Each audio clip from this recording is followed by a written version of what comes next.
तर hello friends, मी ऐश्वर्या स्वागत करते तुमचं आणखीन एका नवीन ब्लॉगमध्ये.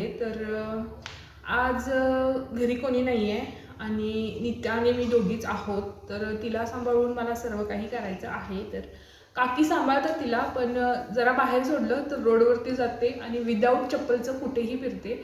त्यामुळं तिला बाहेर सोडणं मला खूप रिस्की वाटतं आणि मी ते तिला बाहेर सोडतच नाही जास्त करून. तर तिला घेऊन मला सर्व काही करायचं आहे आणि ऑलमोस्ट माझी जी कामे आहेत, भांडी वगैरे धुवायची ती झालेली आहेत.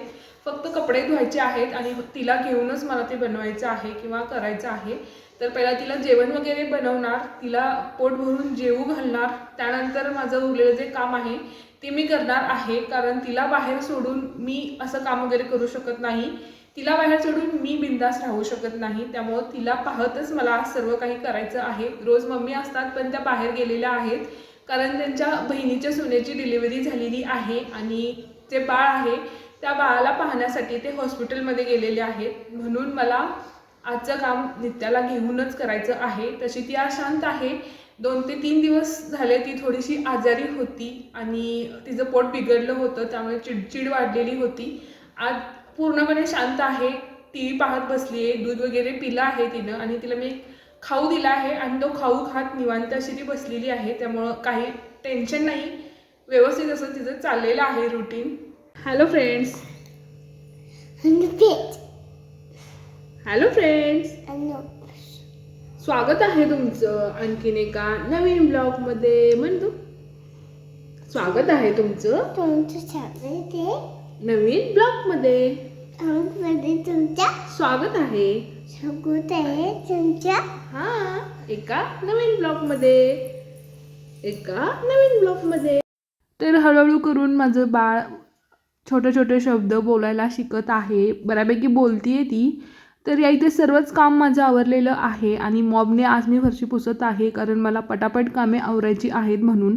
तर मॉबने फरशी पुसताना मागे कचरा, केस वगैरे असे शिल्लक राहतात. पूर्ण कचरा मॉबने निघत नाही, म्हणून मला आपला नॉर्मल जो कपडा असतो त्या कपड्यानेच फरशी पुसायला आवडते. तुम्ही कितीही स्वच्छ पाणी घ्या, कितीही व्यवस्थित झाडू मारा, पण कचरा हा मागे राहतो. त्यानंतर मला नित्यासाठी जेवण बनवायचं आहे आणि मी तिला फ्रेश अशी चपातीची कणिक बनवत आहे. तर फ्रीजमध्ये मळलेलं कणिक ठेवून त्याच्या चपात्या बनवणं आणि ते नित्याला खायला देणं हे मला अजिबात आवडत नाही. लहान मुलं किंवा वृद्ध माणसं किंवा कोणीही फ्रीजमध्ये ठेवलेलं शिळं अन्न, कणिक किंवा भात वगैरे खाऊ नये असंच मला वाटतं. तर जेवढं आवश्यक आहे तेवढंच कणिक मी मळते, एक्स्ट्राचं कणिक मळत नाही. कमी पडलं तर आपण परत मळू शकतो, पण ते कणिक फ्रीजमध्ये स्टोअर करून खाणं वगैरे मला अजिबात आवडत नाही. तर या इथे ना मी परवा स्टेप कट केला होता आणि ज्या पार्लरवाल्या काकी होत्या त्यांच्याकडून माझे जे केस आहेत ना ते खूप जास्त कट झाले आणि पूर्ण लांब केसांची सवय असणारी मी एवढे छोटे केस घेऊन मला फिरायची वेळ आलेली आहे. तर खूप जास्त केस कट झालेले आहेत आणि त्याची जी ग्रोथ आहे ती पण थांबलेली आहे. तर कणिक मळताना कट्ट्यावरती थोडं पीठ वगैरे सांडलं होतं, ते मी क्लीन करून घेतलं. तर आज नित्या जास्ती दमवत नाही आहे मला, ती निवांत आहे, खेळती आहे. किती दमवायचं जिको, गप ना जरा.